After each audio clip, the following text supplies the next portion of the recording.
తల్లికి వందనం అయితే చంద్రబాబు గారు లాంచ్ చేశారు. ఏదైతే కూటమి ప్రభుత్వం వచ్చి సంవత్సరం అయింది.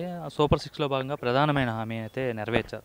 ఎందుకంటే ఈ హామీ పైన పెద్ద ఎత్తున చర్చ జరిగింది. చంద్రబాబు నాయుడు ఒక్కరికి ఇస్తారా? ఇద్దరికి ఇస్తారా? ఎందుకంటే ఎంతమంది పిల్లలకుంటే అంతమందికి ఇస్తామని అయితే చంద్రబాబు చెప్పడం జరిగింది.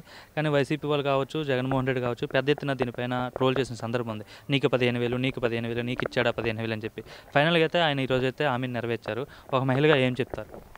ముందు వాళ్ళు చేసిన పని వాళ్ళు మర్చిపోయినట్టుండారు. 2019లో వాళ్ళు రాగానే మేము అమ్మఒడి ఇచ్చామా లేదా అని అది ఒక్కసారి వేరియేషన్ చేసుకోవాలి. 2024లో ఇచ్చామా లేదా అని చెప్పి అది కూడా చూసుకోవాలి. అదంతా ఏం చూసుకోకుండా మా ముడ్డి కింద కంతలు మేము చూసుకోము, ఎదటాళ్ళని ఎదగటానికి చూస్తామని చెప్పేసి ఏ రకంగా అయితే అమ్మ నీకు 15 ఏళ్ళు నీకు 15 ఏళ్ళు అని ఒక పిచ్చోడు మాట్లాడినట్టు, అమ్మ అదిగో చిట్టి ఇదిగో నీకు 18,000 చిట్టి నీకు 18,000 ఇట్లా మాట్లాడి నిజంగానే మేము ఇంతకు ముందు అన్నాం జగన్మోహన్ రెడ్డికి మైండ్ దొబ్బిందేమన్నా అన్నా అదే దొబ్బినట్టే కనపడుతుంది. ఇప్పుడు పూర్తిగా చిప్పు దొబ్బినట్టే కనపడుతుంది.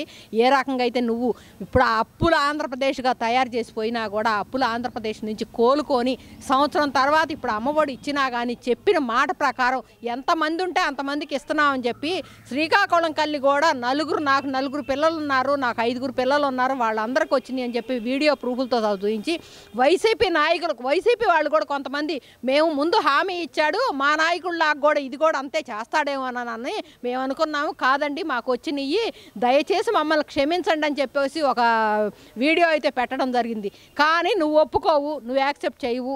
ఏమి లేదు నేను ఆంధ్రాని అప్పులు కుప్పగా చేసి వెళ్ళాను, దీన్ని కోలుకోవడం దాదాపు ఎన్ని సంవత్సరాలు పట్టిద్దో తెలియదని అనుకున్నాడు. కానీ విజన్ ఉన్న నాయకుడు అంటే ఇవాళ అమరావతిలో పరిశ్రమలు రావడానికి కానీ దేనికైనా సరే ఎలా వస్తున్నాయో ఏంటో చూస్తున్నాడు.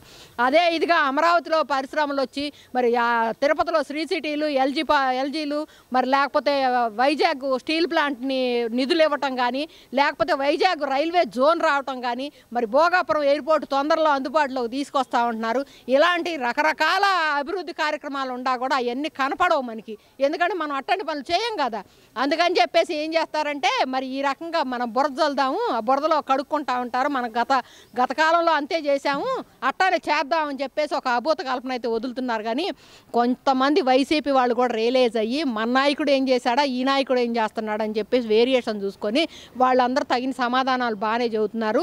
ఇవాళ కొంతమందిని మాత్రమే మరి వాళ్ళకి బెనిఫిట్స్ జరుగుతున్నాయి అన్నమాట. కొంతమందిని మాత్రమే తయారు చేసి లేడీస్ని కూడా వాళ్ళ గ్రూప్ లాగా పెట్టి వాళ్ళ చేత మాట్లాడిస్తున్నాడు అనమాట. ఇవన్నీ అబద్ధాలు ఇవన్నీ అబద్ధాలుగా చూపించుతున్నాడు. తను చెయ్యని పనులు చేసినట్టు చూపించుతున్నాడు. దయచేసి తెలుగుదేశం వాళ్ళకి కూడా నేను ఒక విన్నపం ఏంటంటే మీరు చేసిన పని చెప్పుకోవడం చేతగాటలేదు. గత కాలంలో కూడా 2014 నుంచి 19లో కూడా మీరు చెప్పుకోవడం చేతగాకనే అంత ఘోర పరాభవం చవి చూడాల్సి వచ్చింది. దయచేసి ఇప్పుడు ఎమ్మెల్యేలు కానీ ఎంపీలు కానీ మేము ఇది నిధులు తెచ్చాము ఇది చేసామని చెప్పి ఎప్పటికప్పుడు ప్రజల్లో మీరుండి ప్రజలతో మమేకమయ్యి వాళ్ళ ద్వారా మరి వాళ్ళకి చెప్పి మరి ఇది చేస్తున్నారు చేతల ప్రభుత్వం అని చెప్పేసి మీకు మీరు నిరూపించాలి. తద్వారా మీరు వచ్చి రియలైజ్ చేస్తూ ఉంటే ప్రజల్లో మేము కూడా కొంత అవేర్నెస్ కల్పిస్తాము. అంతేగాని వాళ్ళు చేయని పనిని చేసినట్టు చెప్పుకుంటున్నారు, మీరు చేసిన పని చేయనట్టుగా అవుతుంది. అందుకని చెప్పేసి ఎవరి కాళ్ళు మరి జాగ్రత్తగా ఉండకపోతే ఇది తాసుపావం కంటే కూడా చాలా విషం ఉండదు అన్నమాట.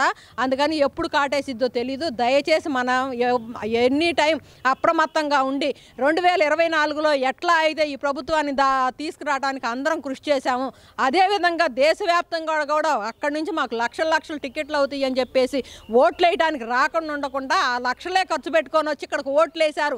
అందువల్ల మమ్మల్ని మన అమరావతిలో అవమానించినప్పుడు ఆ అవమానించిన వాళ్ళని కూడా మరి ఇతర దేశాల్లో కూడా మాకు మద్దతు తెలియజేసిన వాళ్ళు ఉన్నారు. దయచేసి మన ప్రభుత్వానికి అన్ని రాష్ట్రాల్లో ఉంది మద్దతు, మన దేశాల్లో కూడా ఉంది. అందుకని చెప్పేసి వాళ్ళందరూ కూడా ఇదే అవేర్నెస్లో ఉండి ఈ విషనాగును అనే దాన్ని మరి ఆంధ్రప్రదేశ్లో లేకుండా ఈ పార్టీ అనేది భూస్థాపితం చేసి సాక్షి ఛానల్ని బ్యాన్ చేసి మరి సజ్జల రామకృష్ణారెడ్డి లాంటి వాళ్ళని వెంటనే అరెస్ట్ చేస్తే మాకు చాలా సంతోషంగా ఉంటుంది. అట్లాంటి విషపురుగులను మాత్రం ఏరేయకపోతే మనం చాలా ఇబ్బంది పడతాము. అందువలన దయచేసి తెలుగుదేశం పార్టీ వాళ్ళు కూడా గమనించాలని మేము కోరుకుంటున్నాం.